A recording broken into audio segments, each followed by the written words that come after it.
Less than 10 minutes after classes let out and just 2 blocks from Eastmoor, He walked past this sign that said drug-free, weapon-free area. 2 blocks later, 17-year-old Marcus Whaley was gunned down. Another senseless shooting of a teenager. And tonight, police are trying to find who's responsible. I got to the point where I could not read another story about a child being killed by violence without taking action. As a father and as an artist, I knew I had both an obligation and a voice, a vision, to create a memorial, one that would help the families who have lost children to violence heal, one that would motivate communities to search for solutions as they began to understand the magnitude of the loss. As an artist, I brought together a team, and together we created the memorial to our lost children.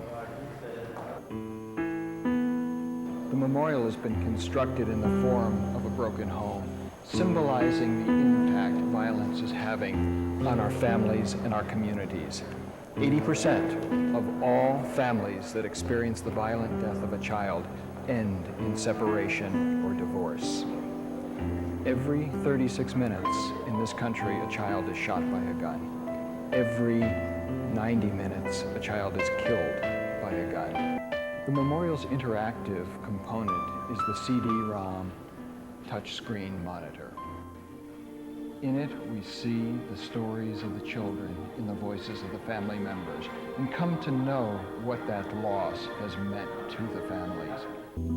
If only for a moment, capture a life and experience the loss. Touch a child's name to meet his family and remember.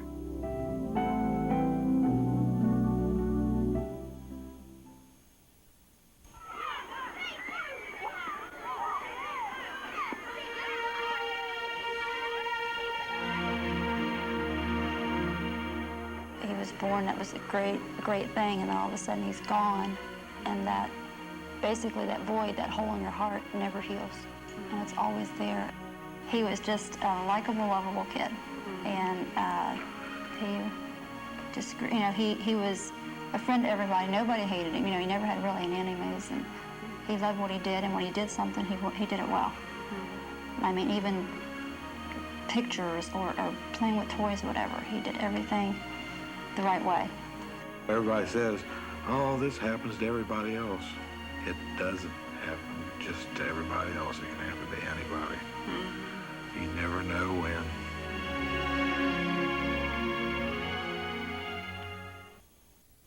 When you touch a pair of shoes that belong to one of the children, or you touch a picture, that you're touching something that is just absolutely so precious to us, and that has been a significant part of our lives, and we really want them to know that it will be a part of their lives too. And by touching those pictures and touching those shoes and touching whatever it is we decide to leave, it's like touching the family of those victims, and knowing that they still are here.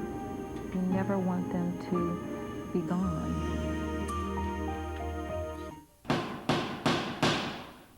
To build the memorial, we worked with honor inmates, those who have not committed murder or crimes against children. In doing so, they have gained a sense of self-worth, knowing their work is going to prevent violence against other children. Most valuable lesson that I have taken away from here is knowing that I am given the opportunity to give something to the community, to knowing that I'm a part of something that is for the good instead of for the bad. And I think that's most rewarding.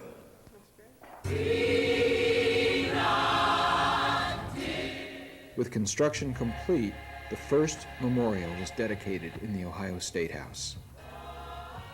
From there, the grassroots tour began, taking the memorial and its violence prevention program to community centers, the county courthouse, children's hospital, churches, and high schools. My objective is that it stimulates us to think about how we're living our lives and what we want our lives to look like. I think the memorial has a chance of changing the way people think, because, I mean, people don't see things like this every day. I mean, this is something different that someone did And I think I think once people start opening their eyes and seeing what's going on, something can finally be changed. And it can sort of like open up your eyes to see what's going on, what you may not normally see.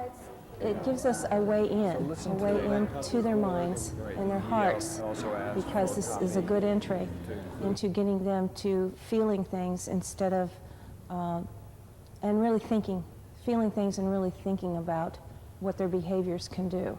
I feel it's because of that particular sculpture that the students became more aware of the situation today, the way it really, really is. It made them stop and made them think. And when they first saw it, they were so touched by it. You know, it was like walking into a room and being slammed by something.